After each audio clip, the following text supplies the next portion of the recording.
arms, money laundering, corruption, and cybercrime.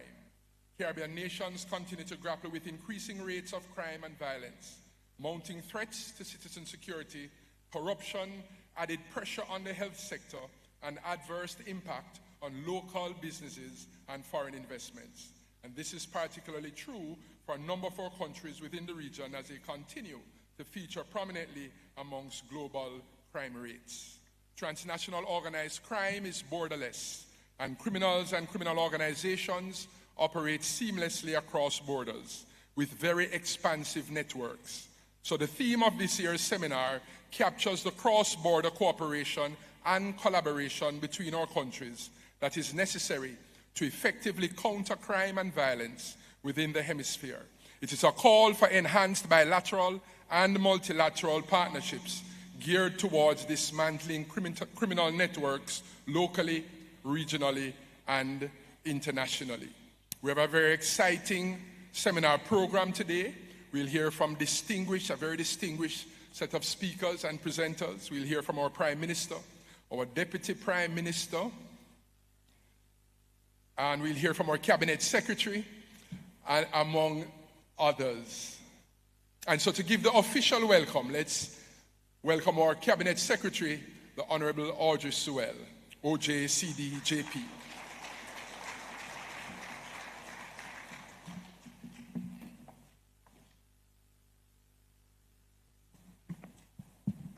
Thank you, Mr. Moderator. Dr. the Honorable Andrew Holness, Prime Minister, Ambassador Alison Stoneroof, representing Honorable Dr. Horace Chang, Deputy Prime Minister and Minister of National Security, other government ministers, colleague permanent secretaries, security chiefs, and members of the National Security Council, representatives of the Diplomatic Corps and international organizations, representatives of the public and private sector bodies and academia, other distinguished guests, media representatives, ladies and gentlemen, good morning.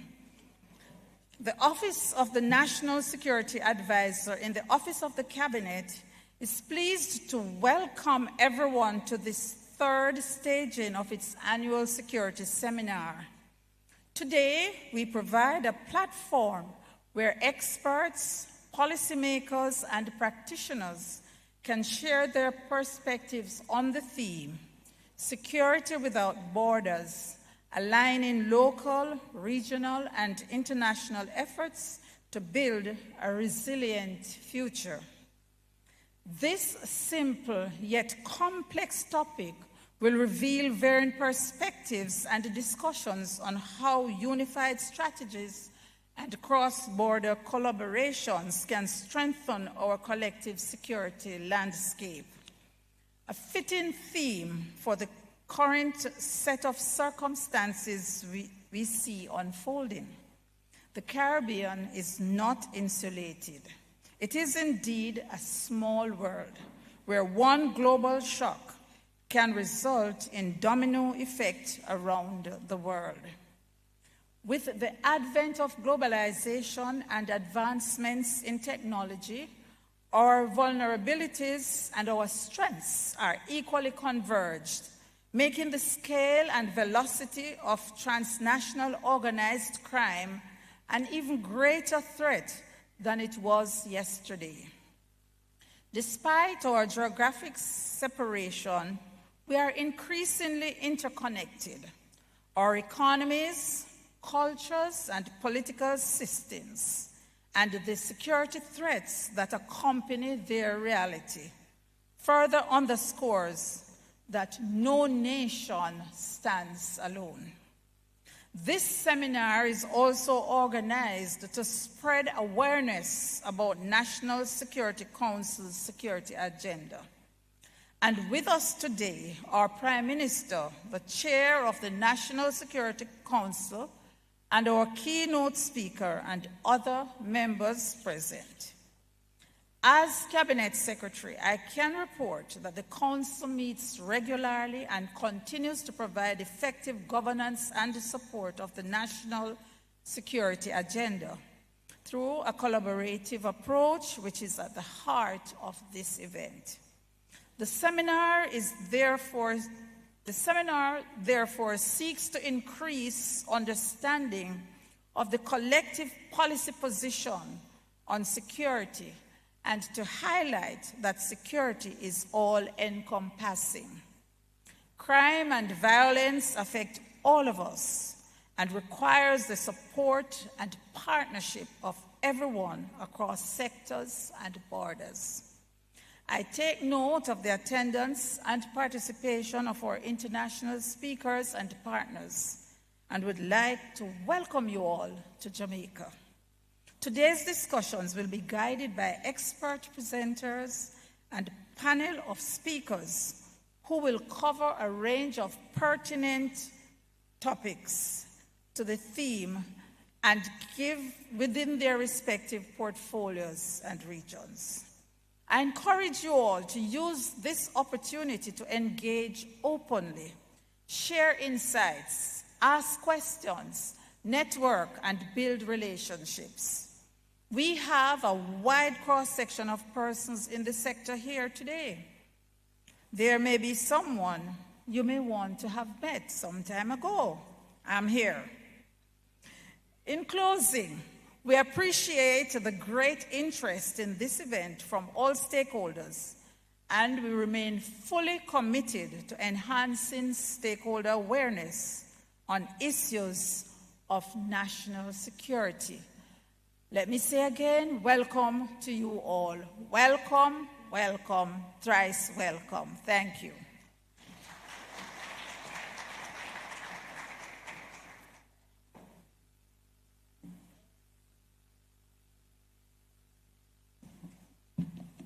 Thank you very much, Cabinet Secretary, for officially welcoming us and setting such a tremendous context for our discussions today. Ladies and gentlemen, I want to invite us to watch a brief video that captures some of the work of the security stakeholders here in Jamaica.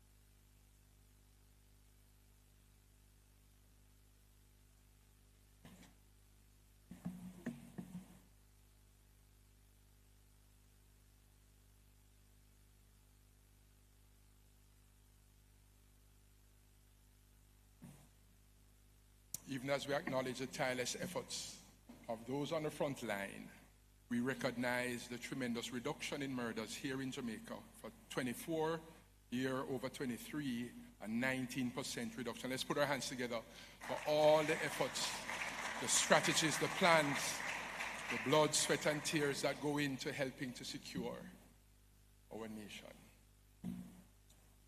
And now,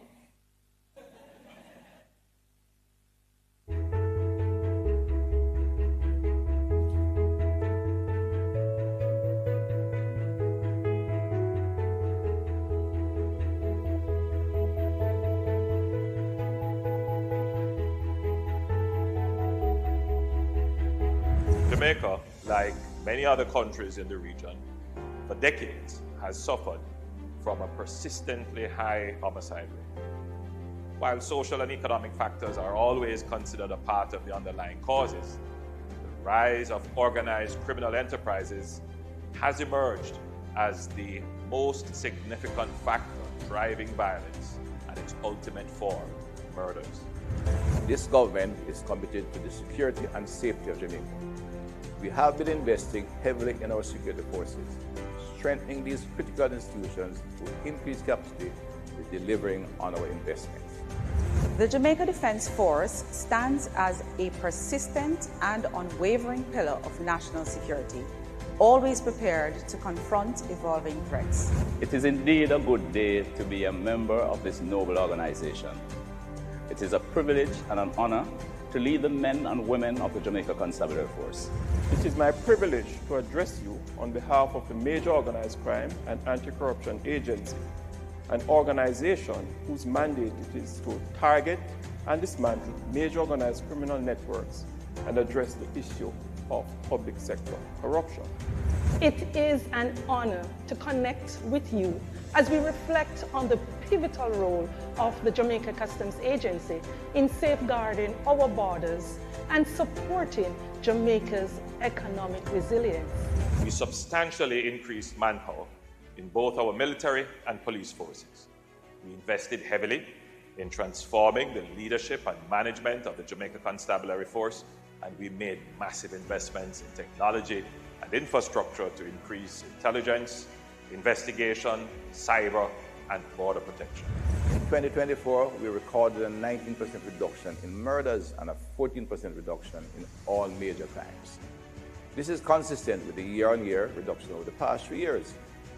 From the beginning, this government has developed the policies, passed legislation, and executed the necessary operational measures to address the long-standing issue of crime and violence. In 2024, our internal security operations contributed significantly to a reduction in murders.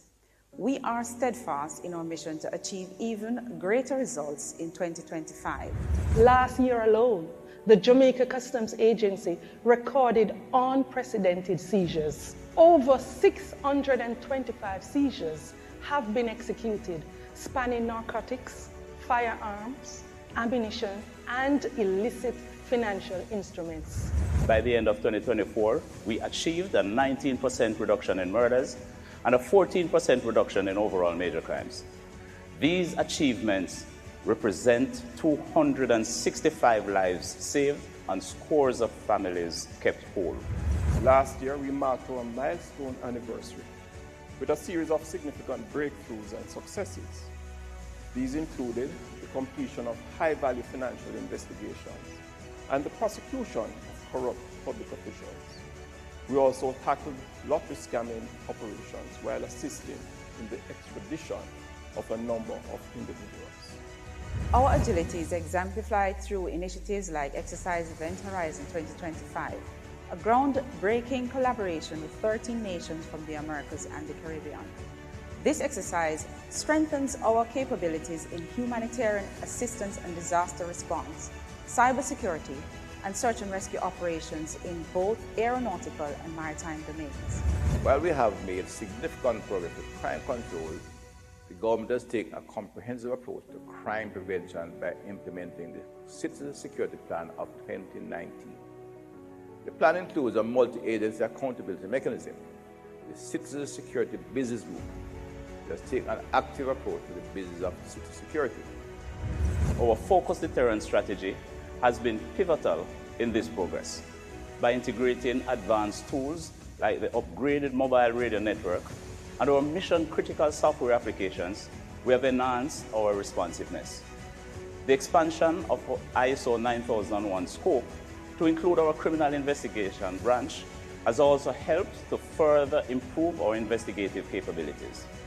Additionally, the expansion of the beat officer patrol and our community policing approach to law enforcement have brought us closer to the communities we serve, fostering trust and improving visibility. Our quick response teams have become a cornerstone of our efforts, offering agility and speed in critical situations. The geographic reorganization of the Highway Patrol has not only improved efficiency, but also led to a measurable reduction in road fatalities. We have invested significantly in developing our cyber forensic, cyber investigative, and cyber analytical capabilities to tackle the cyber-dependent and cyber-enabled components of organized crime and corruption taking place today.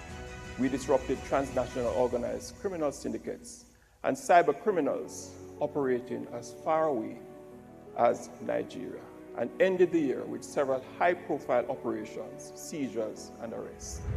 Our recent operational successes achieved through partnerships, and cutting-edge strategies underscore our commitment to excellence. As we move forward, the JCA will advance our efforts on strengthening regulations to detect and deter the importation of illegal items, including firearms, reducing vulnerabilities at the ports, further bolstering our ability to identify and intercept threats. Our collaboration with the Jamaica Defence Force, MOCA, FID, PICA, and the Jamaica Customs Agency is a shining example of what we can achieve when we all work together. Whether it's tackling organized crime or intercepting contraband at our ports, these partnerships have made us stronger and more effective. As we continue our service, the Jamaica Defence Force will maintain our partnerships locally and internationally, embodying persistence, capability, agility, and preparedness to secure a safer future for all Jamaicans. We remain steadfast, innovative, and united in this purpose, to protect our nation and contribute to a safer, more peaceful, and prosperous Jamaica.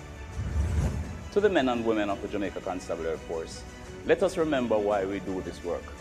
It is for the families who can sleep more peacefully at night, for the children who can walk to school safely, and for the communities that are beginning to thrive once more. Together, we are not just a force, we are truly a force for good.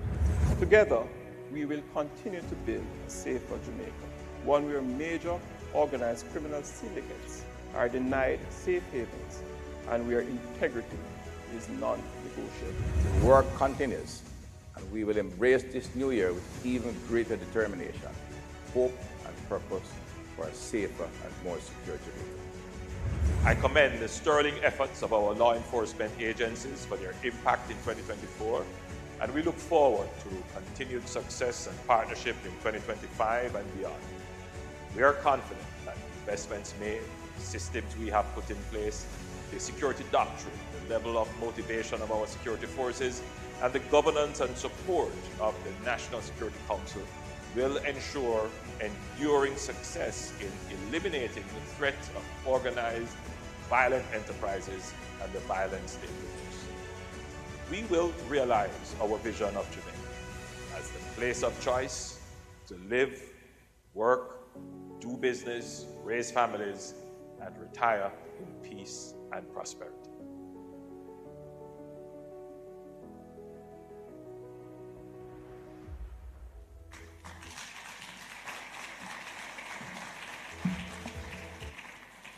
We commend all those who are driving at the front line from strategy to execution. This charge will take all of us to win this war against crime, corruption, and violence. I want to encourage us, let's not grow weary in well-doing. And it's a tremendous video, tremendous highlight, just capturing just a little bit of all that's going on.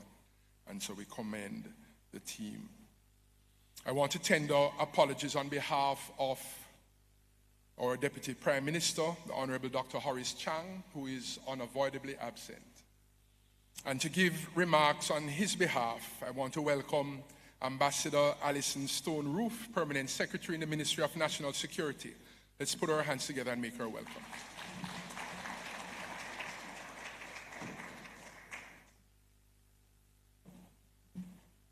Thank you, Dr. Henry. Dr. the Most Honorable Andrew Holness, Prime Minister, members of Cabinet, Ministers of Government, Cabinet Secretary, colleague Permanent Secretaries, Security Chiefs, and members of the National Security Council, representatives of the Diplomatic Corps and international organizations, representatives of public and private sector bodies and academia, other distinguished guests, media representatives, ladies and gentlemen, good morning. As we have heard, the Deputy Prime Minister and Minister of National Security was originally scheduled to bring remarks, is regrettably unable to do so today, and it is therefore my pleasure to bring remarks on his behalf and from the Ministry of National Security. The Ministry of National Security and its agencies continues to perform a crucial role in securing Jamaica, and in my capacity as Permanent Secretary, I wish to commend and thank all the agencies who have contributed to our successes in the fight against crime and violence. I wish to also congratulate the Office of the National Security Advisor for hosting this very important forum. As I look around the room, I note the diversity in the representation from various sectors and regions. This is an unquestionable reflection that the solution and responses to effectively tackling crime and violence require local, regional, and international collaboration in keeping with today's theme. The theme addresses a concept, security without borders, that has become more crucial, more critical than ever in our interconnected world. In an era where global challenges transcend national boundaries, the need for a cohesive approach that integrates local, regional, and international efforts has never been greater. The security landscape of today is shaped by complex and evolving threats: cyber warfare, terrorism, climate-induced instability, pandemics, transnational crime, and geopolitical conflicts. These challenges do not respect borders, and each has significant impact on Jamaica's internal security. The Ministry of National Security continues to provide the policy direction, legislative and operational support to the Jamaica Constabulary Force, the Jamaica Defense Force, the Major Organized Crime and Anti-Corruption Agency, the Passport, Immigration and Citizenship Agency, and other agencies of the ministry. We have realized consistent year-on-year reductions in major crimes over the past 3 years, but despite these successes, we are very aware that there is still critical work to be done. Crime and violence persist at unacceptable levels. This is recognized by the ministry and has formed the basis of current policy initiatives and budgeting considerations. To this end, we have been advancing our legislative agenda around firearms, corrections, border protection, and crime control and prevention. We also continue the necessary investments to build the capacity and capability of the security forces. The synergy from these investments will be optimized through greater collaboration and even stronger partnerships between entities, between countries, and within regions. Criminal organizations cross boundaries and do not recognize borders. Therefore, the strength of our connections should allow us to also operate across borders. They demand an equally borderless response that unites nations, communities, and institutions. Indeed, if we are to build a resilient future, we must embrace comprehensive cooperation at all levels. With local security forming the foundation, regional cooperation acts as a bridge that connects national efforts to broader frameworks. It is for this reason that I am particularly encouraged by the presence of Lieutenant Colonel Michael Jones of CARICOM Impacts and Mr. Ivan Marquez of the OAS at this edition of the security seminar. No single nation can effectively combat organized crime, cyber threats, or environmental disasters alone. Regional alliances provide a critical mechanism for intelligence sharing, resource mobilization, and coordinated responses. I wish to also express my sincerest appreciation for the significant contribution that has been consistently made through the work of the NSC under the chairmanship of the Prime Minister.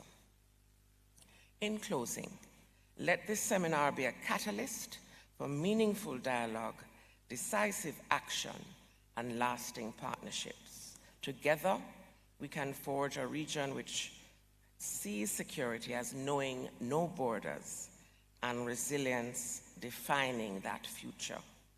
After all, a unified response to security threats is not just desirable, it is now an imperative. The existing partnerships should serve as an example to all that we have a responsibility, and each contribution is critically important to achieving our Vision 2030. I thank you.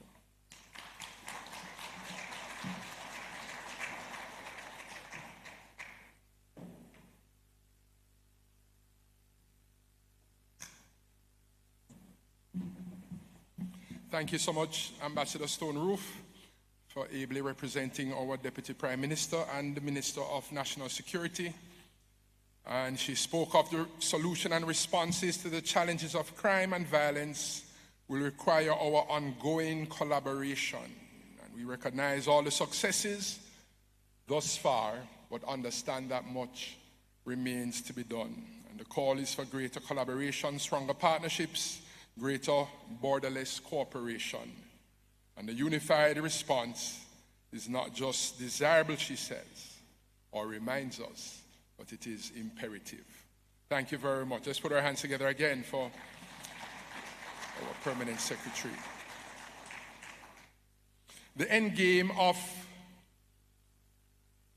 securing our borders and achieving citizen security is building a resilient future whereby governmental institutions, structures, and mechanisms can more readily withstand and combat mounting security threats and criminal networks, whereby states can better guarantee citizen security for its people, and countries can better afford sustainable development, leaving no one behind. Ladies and gentlemen, we are privileged to have with us our Prime Minister, who is also chair of the National Security Council, the highest body coordinating this fight against crime and violence. And he's here to deliver the keynote address. Let's put our hands together and make welcome Dr. the Most Honorable Andrew Holness, Prime Minister of Jamaica.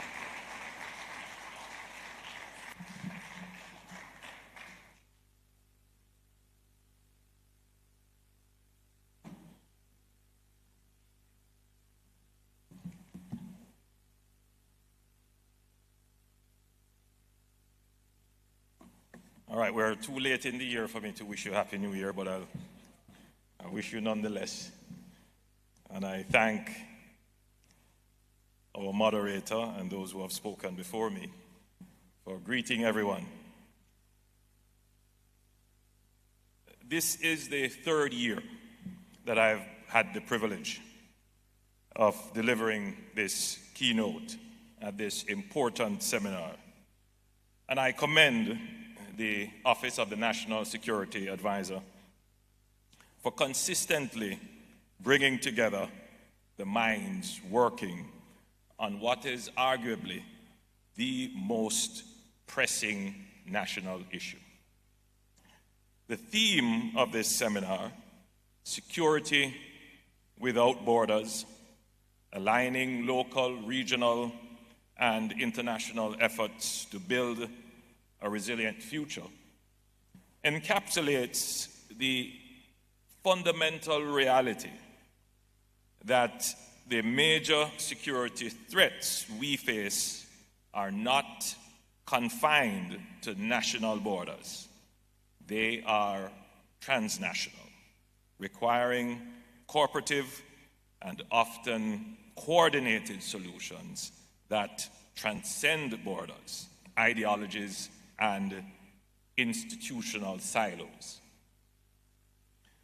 Jamaica, like many of our Caribbean neighbors, face the acute threat posed by organized crime, which is responsible for the extraordinarily high murder rate with which we have lived for decades. This problem was initially made worse and has been amplified by illegal firearms brought in from countries where they are probably much less regulated and where illegal activities such as the international drug trade may be present. Jamaican gangs and other bad actors import the tools of their violent trade through our, and I think we will all agree when I say this, our porous borders via connections they have cultivated and maintained in other jurisdictions. A 2023 United Nations Office on Drugs and Crime report highlighted that traffickers exploit legal loopholes, acquiring guns through secondary markets, unregulated private sales, and gun shows that do not require stringent background checks. These firearms are then concealed in commercial shipments and transported via couriers and informal channels to avoid detection by law enforcement. And they also get through because the persons importing these weapons have managed to corrupt our systems. Now, as some of you may know, I'm not only a policymaker, but I'm also a student and a researcher in this area. And I have analyzed firearms trace data from guns recovered by the JCF alongside homicide and shooting statistics, which confirms what we all have suspected. Jamaica's high levels of violent crime are directly tied to the illicit trafficking of firearms. In fact, that is where our murder rate crisis began. When violence surged in the 1970s, it was not just because of heightened political polarization and rivalry. It was because guns entered into the equation. And as we all know, Jamaica does not have a thriving industry in manufacturing firearms. Nor is it legal to possess one without a license. So the guns didn't just appear. They came from outside and they got here illegally. The guns were brought in. More than 80% of homicides in Jamaica are committed using guns. Jamaica is an outlier in this regard. For the Latin America and Caribbean region, the statistic can go as high as 70%. Globally, that statistic is about 40%. So, on average, about 40% of homicides are committed with guns. But for Jamaica, our statistic is double that at 80%. So this is a key indicator of how deeply firearm trafficking and availability drives lethal violence in Jamaica and indeed the region. Another interesting statistic to consider is that the civilian ownership of guns in Jamaica is about 8.8 per 100. In the United States, it's about 46. So there is a much higher rate of civilian gun ownership. And Jamaica's civilian gun ownership is very low. Yet, murders, homicides by firearm is the highest in the region. So that speaks to the concentration of firearms in a particular set of persons within the population who are willing to use them. Gangs.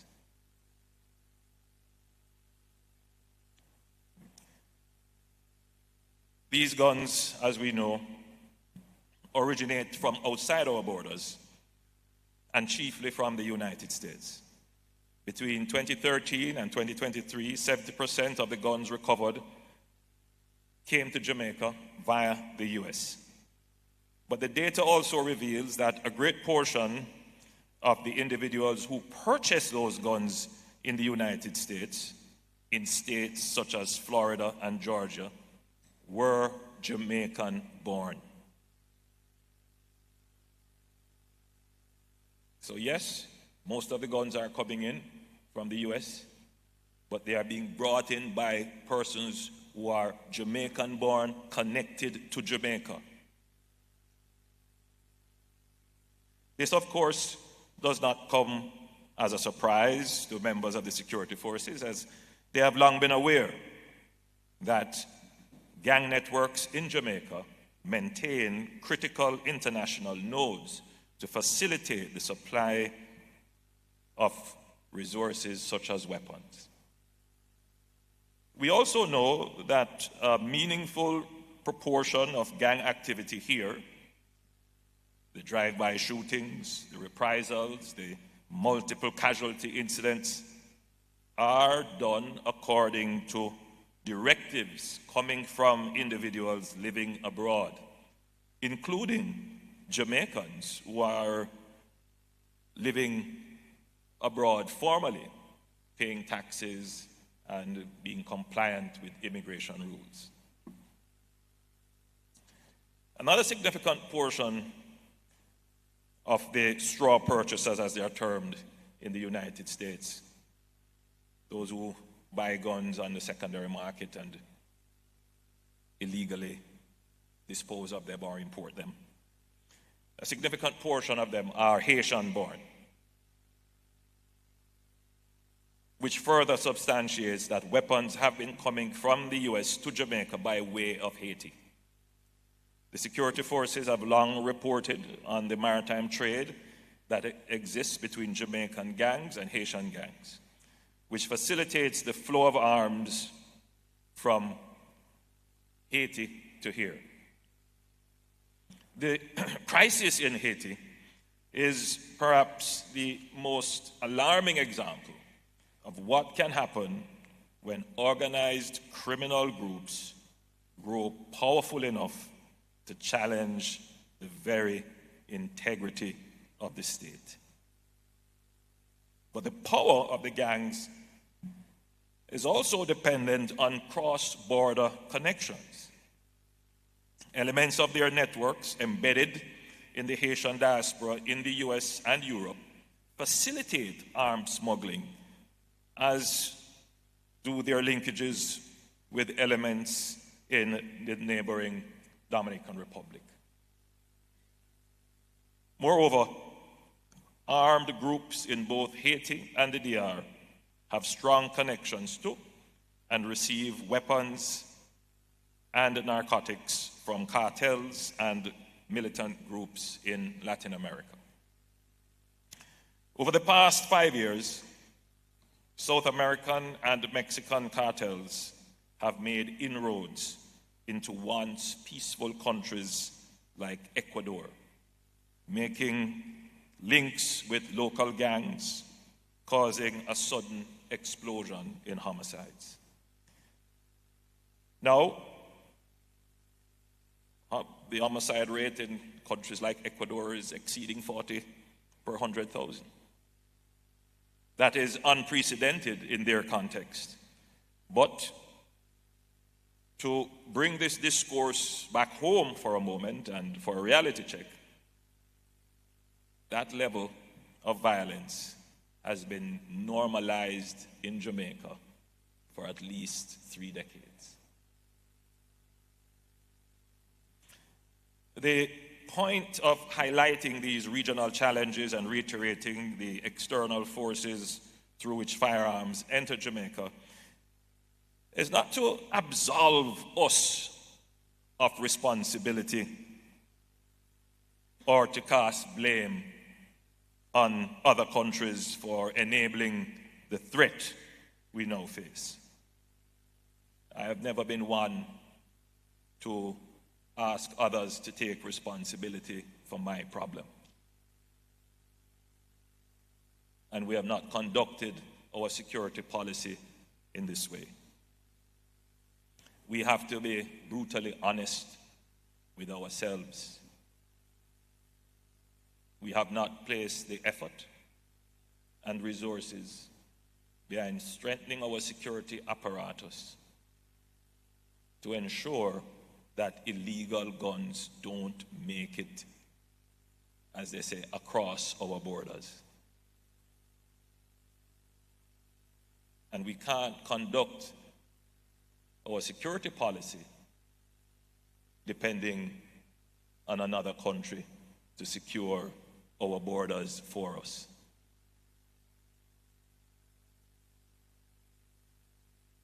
For too long, we have been ineffective in putting in place the measures at our airports and our seaports to properly scan our containers, to put in place a well-developed and robust integrity mechanism for those persons who operate security at our ports, for putting in place the radars necessary to have domain awareness and control of vessels coming into our waters, to track the vessels in our waters that may be illegally carrying weapons and other contraband. Since I have been chairing the National Security Council, our security policy has been to take responsibility for our own security. Make the investment in a maritime patrol aircraft, and we're going to make the investment in a second one.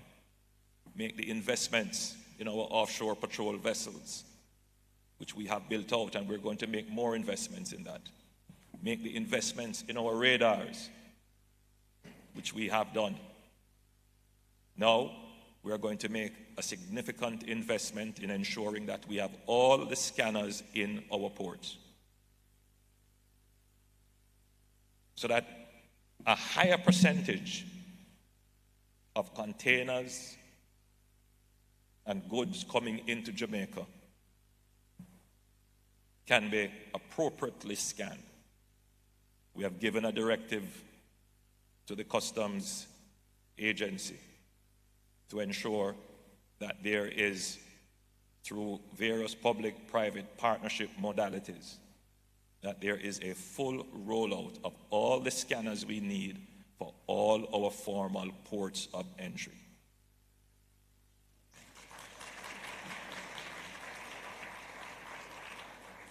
We will take responsibility for stopping the illegal guns coming into Jamaica. As I've said, casting blame is neither productive nor a solution. It offers the illusion of action while displacing accountability, allowing those with power to escape responsibility. My intent is to ensure that Jamaica takes its own security in its own hands. Now, having said that, the theme is inherently about cooperation. But, you know, as they say, one hand can't clap. But if you have one hand in your pocket and the other one out, it's still not going to clap. Right? So we have to bring all hands to the table. And you can't come to the table with the hand necessarily outstretched as a mendicant or a beggar. You have to come to the table with all the muscles in your body ready to work. And that is how Jamaica is coming to the global corporative table as a strong, independent nation looking to play its part and taking responsibility for its own destiny and not depending on anyone else to protect us or save us.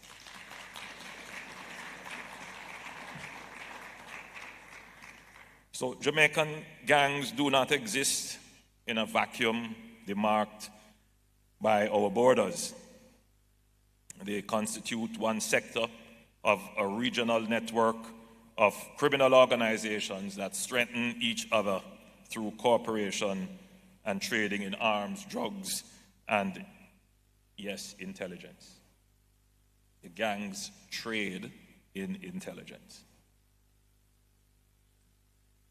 It has been said that Latin America and the Caribbean is the most violent region in the world that is not at war. And with respect, I would say that this is a fallacy. Countries in this region may not be at war with each other, but believe me when I tell you, countries in this region are at war. They are at war with gangs.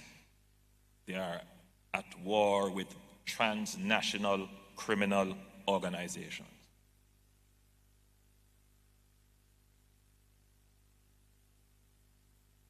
I mean, Ecuador declared a state of internal conflict.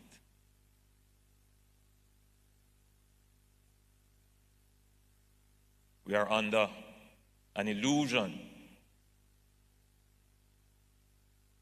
and that illusion will only allow the threat of a criminal enterprise, which we euphemistically call a gang, to grow to the level where one day we wake up and realize that we have allowed a monster.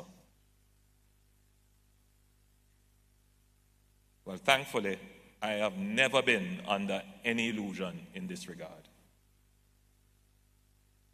And Jamaica will never be threatened to the point of instability of the state by gangs, if I have anything to do with it.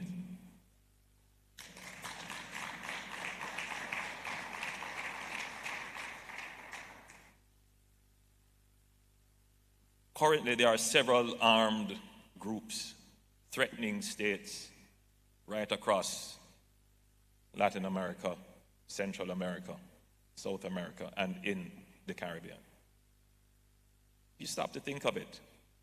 Island paradise such as the Turks and Caicos, the Bahamas, Trinidad and Tobago, St. Lucia, St. Kitts. I mean, Haiti is the extreme. Venezuela, the extreme. But, El Salvador, they have dealt with their problem. But you still have Honduras, Guatemala, as I said before, Ecuador. Colombia seems to be slipping back into more than just gangs, but other kinds of conflict.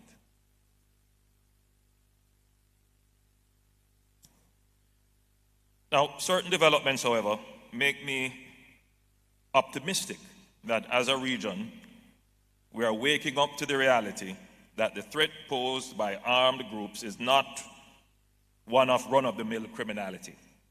Most recent, the new administration in Washington officially labeled cartels in Mexico as terrorists. That may have struck some as an extreme designation, but not me. I stood on this stage last year and I outright called gangs that operate here terrorists.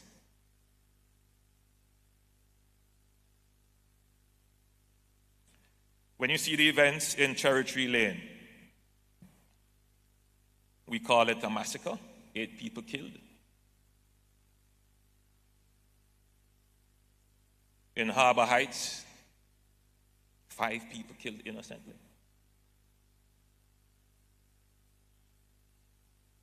On Waltham Park Road, 4 people killed innocently, no reason. The only adequate descriptor is that they are terrorists. And as I said, when we call them gangs, it's a euphemism. Raises these issues of social injustice and because they were denied education or proper housing. No, these fellows drive the most expensive cars, use the most expensive liquor.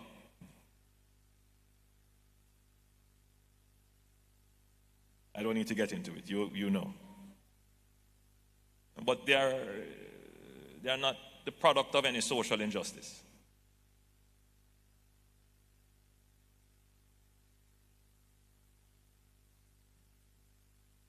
These so-called gangs have coordinated the disruption of public order, citizen security, and commercial activities. The ultimate objective of these gangs is to spread fear in the society, to weaken the state control in the society so that they can create a safe space in which they can conduct their criminal activities. So they use violence and the ultimate form of violence, murder, to create this fear that brings the citizen under their control as they feel helpless because the state is unable to protect them. And the longer that the state is unable to protect those citizens in those spaces, the greater the control that the gangs will have.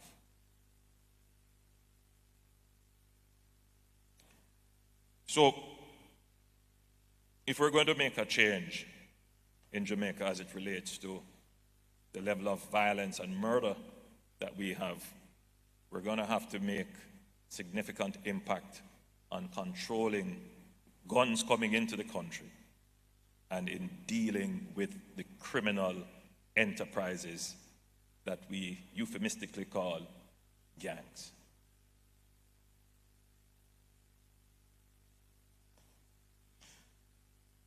So, once we accept that the threats we face are transnational, then our responses must be equally transnational, and we must embrace greater security, cooperation, and reciprocity.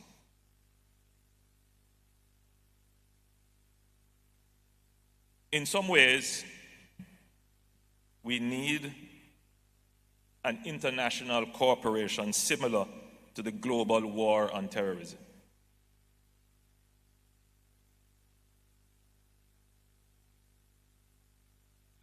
We need a global consensus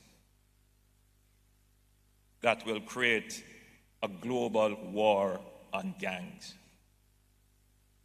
that will treat with them in the same way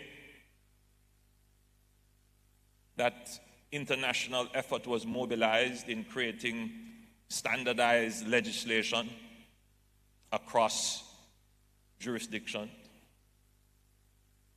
dealing with finances of gangs, but coordinating how exceptional and emergency powers are used to deal with these criminals who hide under the protection of being citizens of a country.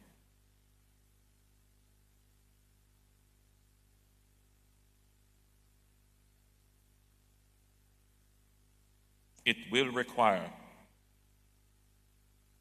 an international coordinated effort. Jamaica's gang problem is not Jamaica's gang problem alone. Trinidad's gang problem is not Trinidad's gang problem alone. Haiti's gang problem, well, that's all our problem. But Sweden has a gang problem.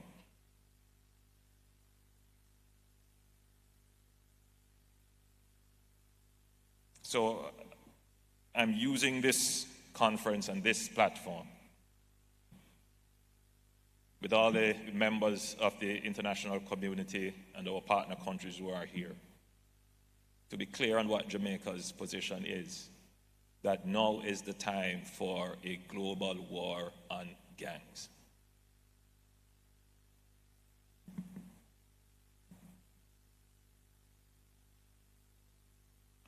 Now, as I switch to another element of the challenge, since taking office last month, the new administration in Washington has been following through on their plan to deport criminal offenders living in the United States illegally, which includes a number of Jamaicans.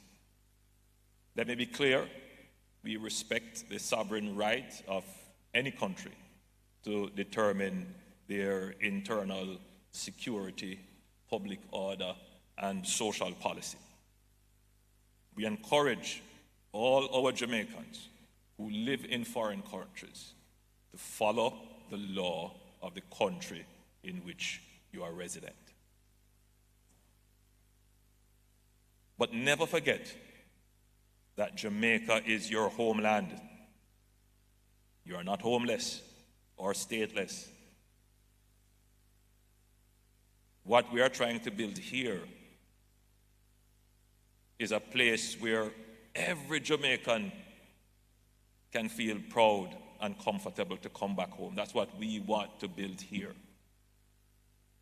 Your homeland. And if you're finding it difficult where you are, come back here. Ackee and saltfish was always good. It's on the tree, you can get it. Don't stay there and suffer. Come back home. But as I said before, don't come back here to destroy your homeland and what we have been working very hard to create so that you wouldn't have had to leave in the first place.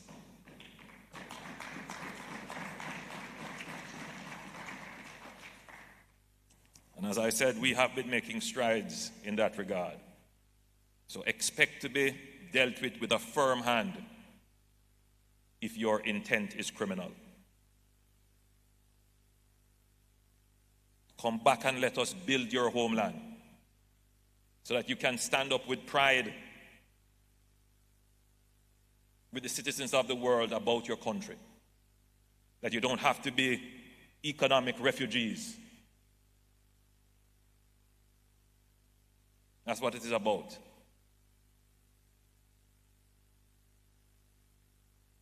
Disabuse yourself of this notion that you can only make it through crime and therefore you're going to join a gang and become a part of the problem. I appeal to all of you who have been exposed overseas and see what prosperity is like. Come back home and let us work together to build the prosperous nation that Jamaica is destined to be.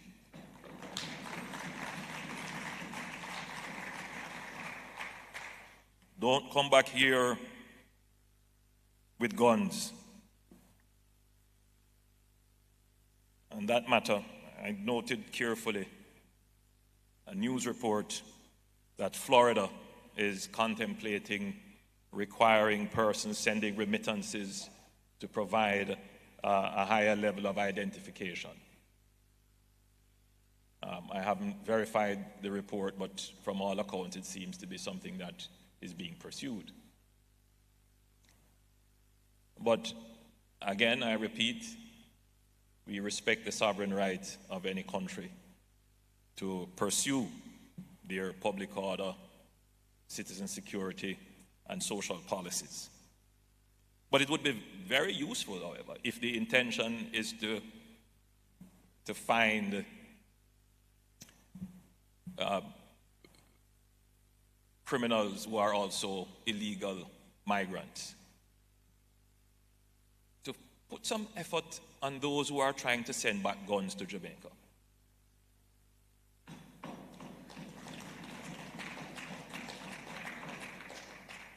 The remittance coming back to Jamaica is helping grandma in some remote community to survive an extra day.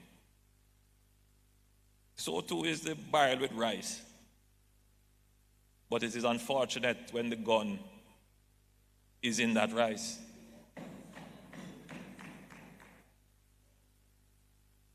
So if it is the objective to capture those criminals, it would be very useful to start asking for a higher level of identification for those criminals who are sending back the guns in the speaker boxes and in the bag of rice and in the box of soap powder, as we call it.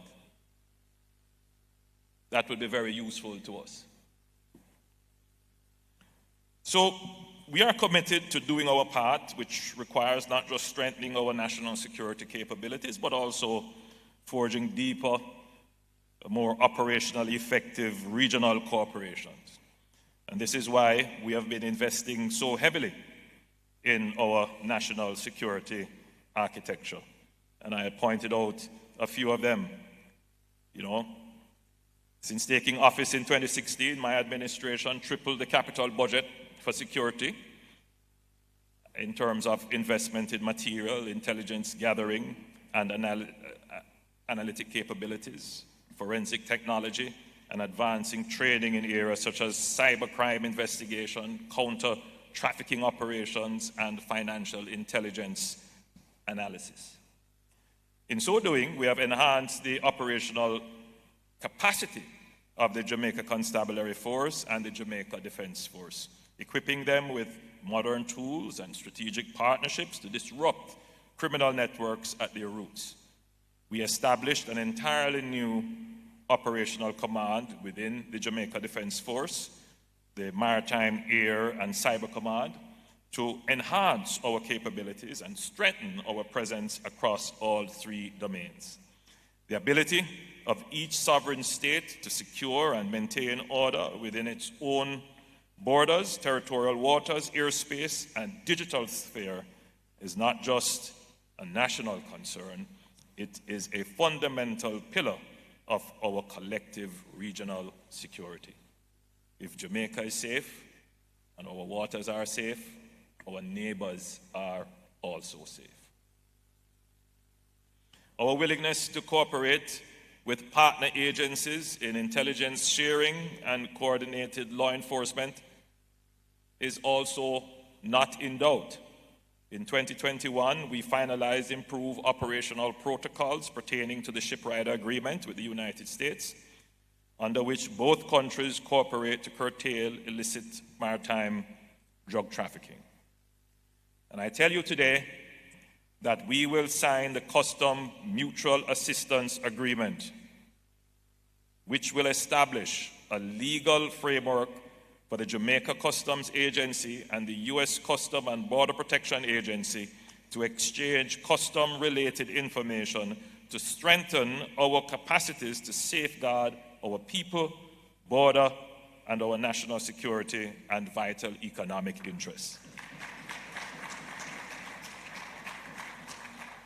After negotiations with our U.S. counterparts in October last year, Jamaica is now advancing the proposed agreement to the final stage of our internal approval process, which includes cabinet approval. Intelligence sharing of this sort is no longer optional if we wish to thwart transnational organized crime and secure the region. The evidence is clear. Criminal organizations are outpacing our governments in their ability to share information, adapt to enforcement measures, and exploit gaps in our security frameworks.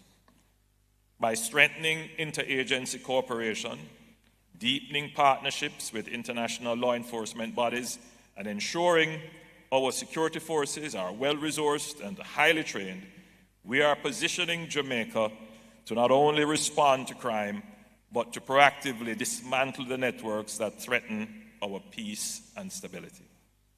Within the Caribbean, we must therefore accelerate the implementation of a comprehensive regional intelligence sharing mechanism that enables real-time information exchange on the movement of arms, narcotics, and criminal actors across borders.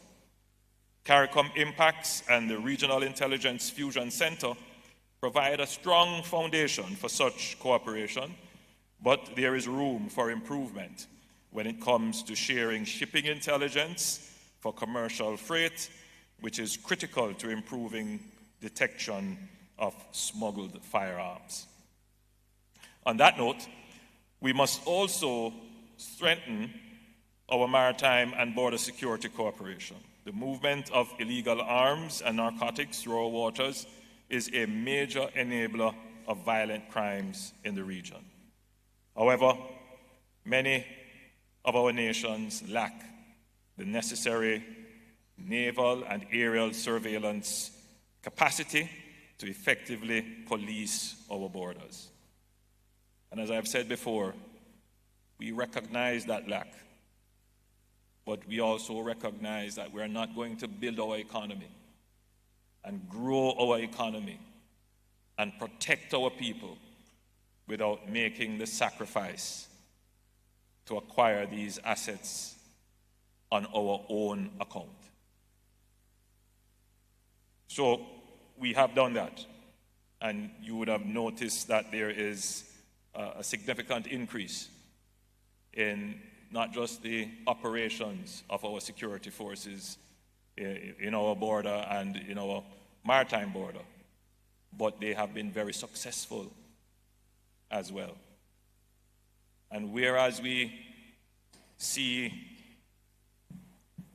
well, let me rephrase it this way, we may not see the impact of these investments because they are way out at sea or sometimes very secretly done, but they are having an impact, and a real impact on the lives of ordinary Jamaicans.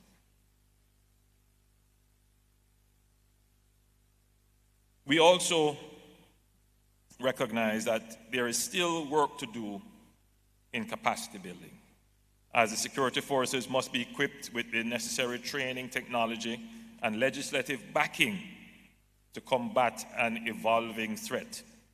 The digital revolution has transformed the ways criminals operate, utilizing encrypted communication, cryptocurrency transactions, and sophisticated cyber networks to evade detection.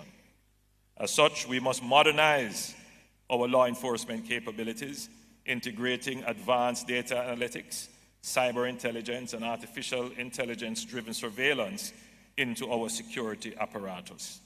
Investing in these areas will improve our ability to proactively disrupt criminal networks. As we and other countries in the region continue to build up our own security architecture, we have to be minded to improve the interoperability of our security forces. This means broadening the standardized protocols for intelligence sharing, strengthening joint operations between regional militaries and law enforcement agencies, and ensuring that officers across different jurisdictions are trained in complementary tactics and procedures. We have to move towards seamless coordinating mechanisms between our national security forces, our maritime patrol units, and cyber divisions to respond rapidly and effectively to evolving threats. This is why the joint exercise events such as Event Horizon 2025, which was an incredible success, Chief of Defense Staff. That's why we have been carrying out these exercises, and this is a demonstration in the way in which we are becoming borderless in our security efforts. Additionally, we must foster deeper collaboration in forensic investigation, especially with respect to gun intelligence. Our commitment to regional security must be reflected in our ability to act as a unified force against crime, leveraging collective resources, expertise, and technology to protect our citizens and safeguard our future. The first and perhaps most pivotal step, however, must be the formal recognition of organized criminal groups as a national security threat rather than purely criminal actors. As the situation in Haiti, Ecuador, and even here in Jamaica demonstrates, these groups are challenges to state sovereignty. If we fail to treat these organizations with the level of seriousness they warrant, we risk allowing them to consolidate their influence and entrench instability for generations to come.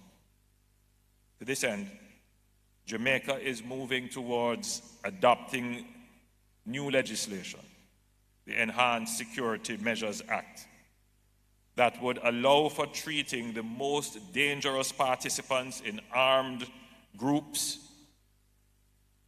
criminal enterprises, as threats to the state, as terrorists, as obtained in other jurisdictions. The security challenge we face today is unparalleled in scope and complexity, but so too are the opportunities before us.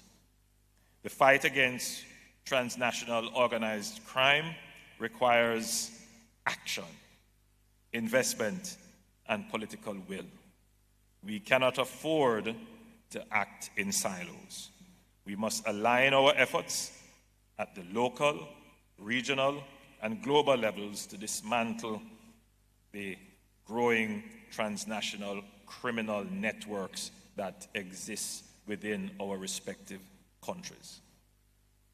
If we embrace a unified and proactive stance, one that is grounded in regional solidarity and intelligence-driven enforcement with the necessary budgetary support, we will build a safer, more sustainable future for our respective nations. The time for isolated action has long passed. It is only through a shared commitment to collective security that we can safeguard our people and our sovereignty in the years to come. As I close, I want to gloat over some good news about the success that we are having in Jamaica as a result of the diligent implementation of our comprehensive long-term plan Secure Jamaica.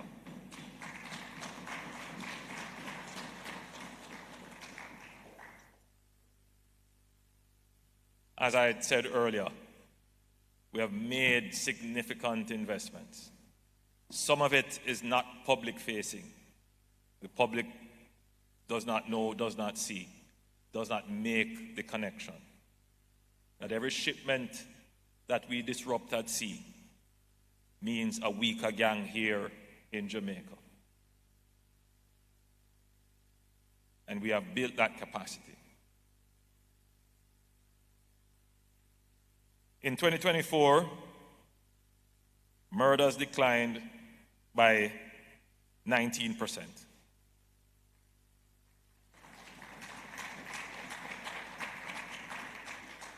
Following an 8% decline in 2023. This positive trajectory has continued in January 2025, with a 16% reduction in murders relative to January 2024. In fact, between January 2022 and January 2025, we have reduced murders by 51%. And January 2025 had the lowest monthly murder count since September 2014.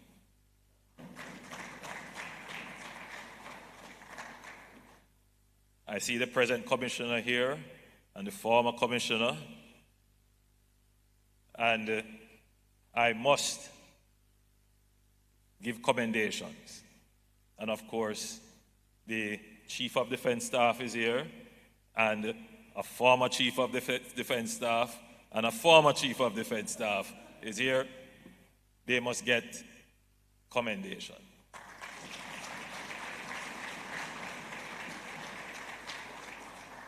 And I'm sure they receive it on behalf of all the members of their respective forces. Let me put it into context. You know, the murder rate started to rise in the 90s, persistently. So we have had more than 30 years of persistent increases in murder. But the average man experiencing crime, the historical and analytic, academic interrogation of the data is meaningless. What they want is an immediate reduction. And that's why they let governments do that. But we also have to bring the public into the conversation. That it was not by a flip of a switch that our murder rate got out of control. And it will not be by a flip of a switch that we're going to get it back under control. It got out of control, yes, ineffective government, corruption of state officials, the inability of the state to pay attention to and come to grips with the changing world in which it exists, the geopolitical changes, the emergence of narco gangs, our geographic location smack in the middle of the trade routes in this region. But it was also as a result of our poor economic circumstances, which everybody wants to ignore. I mean, it's one thing to insist that every station should have a police car. We need new communication equipment. Every police station should be repaired. Where is the budget? Where is the economic activity that generates this budget? So the average man is disconnected from these realities. Not a concern to them. And so the political decisions they make is not always towards the best solution, because they don't generally hold government to account for the things that will actually make the problem solved. What has changed in Jamaica? It's not a new security policy. Much of what we have done was already written in policies in the Ministry of National Security. For 10 years before, policies were done about how to improve the security forces. When I brought on Major General Anderson as my national security advisor, he pretended like he had a lot of work to do.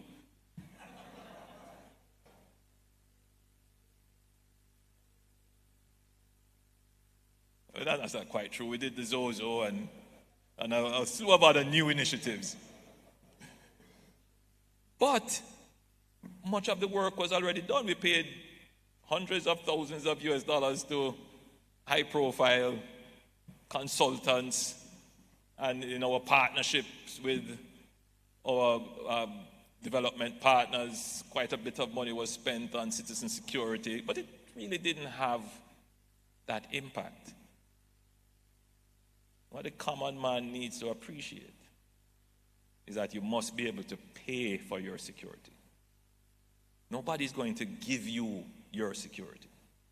And anything you get, it comes with a quid pro quo.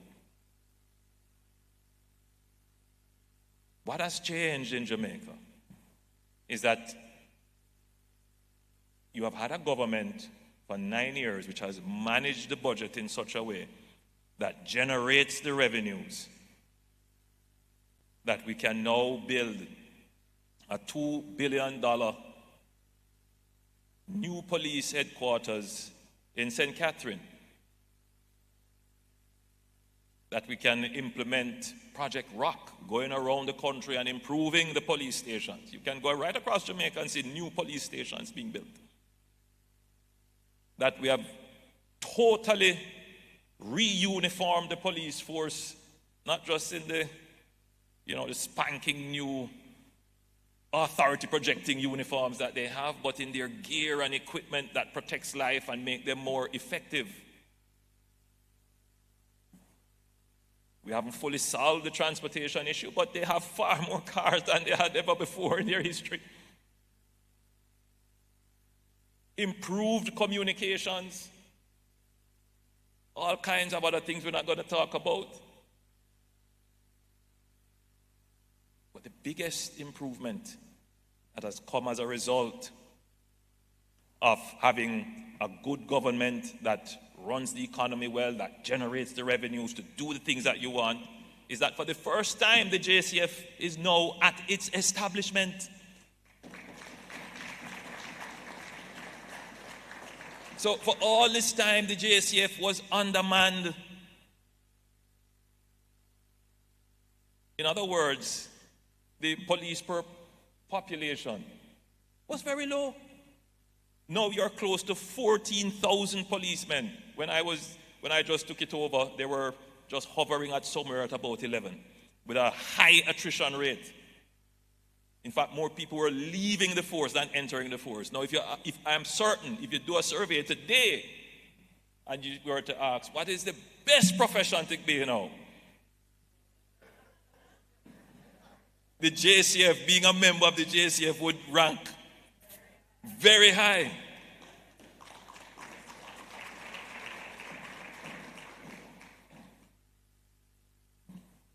These are all things that we have done. We haven't said too much about it. We are accused as a government that keeps our light under the bushel. But a time is coming now where we have to make that light very bright. And we have, I must confess to you, and even the most jaded and biased commentator would have to say that this is the first time that any government of Jamaica can parade so many successes to an electorate or a population. It is the first time. But that's the beauty of democracy. You do your best, and you leave it up to the people to decide. God bless you, and thank you.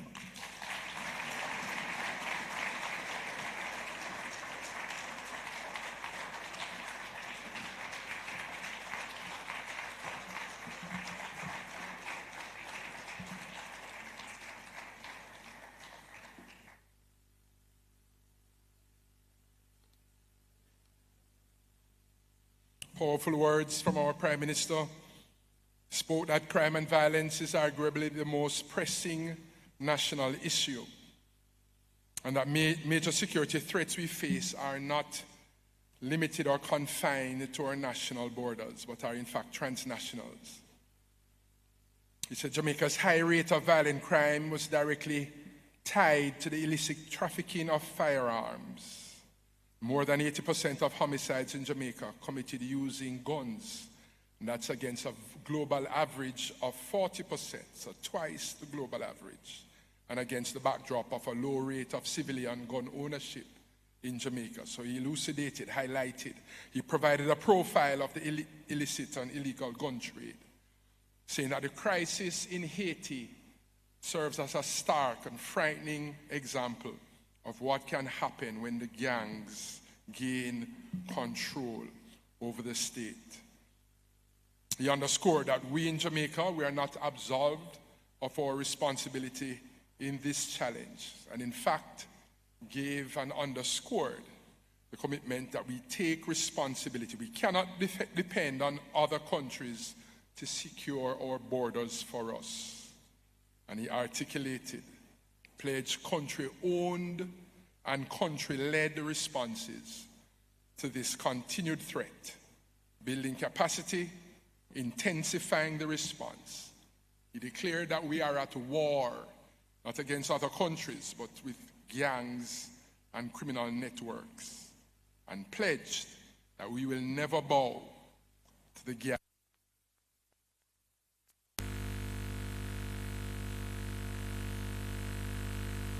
For transnational collaboration.